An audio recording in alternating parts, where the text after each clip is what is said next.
Thank you for watching my channel. Please subscribe and like. Now back to the news. Times Square is looking a lot like its bad old self, with vagrants, boozy migrants, junkies, and scofflaws making the crossroads of the world look more like the third world, infuriating those who played an important role in its cleanup.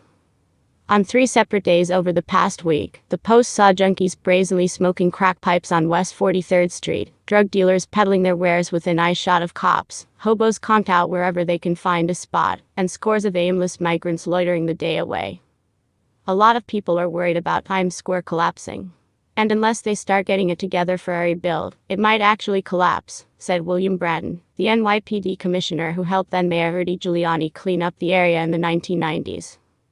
We had a lot more to work with than the current commissioner and the mayor have in 2023, Bratton added.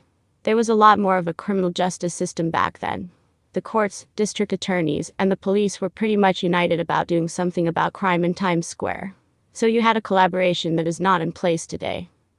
By contrast, we now have a number of district attorneys not wanting to deal with a lot of the so-called broken windows, signs of social disorganization and lead to crime, he explained, referring to the far-left, soft-on-crime Manhattan District Attorney Alvin Bragg, who critics say is pushing reforms which favor criminals instead of victims. Until we get better collaboration between various elements of government, we're not going to see it improve dramatically, Bratton warned. The lawlessness, vice, and depravity that ruled Times Square since the 1960s came to a screeching halt in the mid-90s, when Giuliani cracked down on crime and closed down the area's notorious sex shops and peep shows.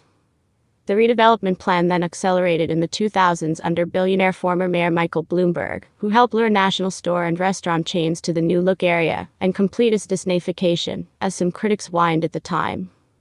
Since the pandemic, there's been a lot of change for the worse in Times Square, said Raymond Kelly, the city's police commissioner from 1992 to 1994 under then-Mayor David Dinkins, and again from 2002 to 2013 under Bloomberg.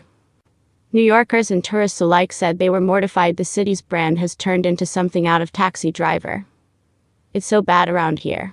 There are homeless and crazy people and they're doing drugs and everything, said Sidek Muhammad, 55, who has sold nuts at a kiosk on the corner of 42nd Street and 8th Avenue for 16 years.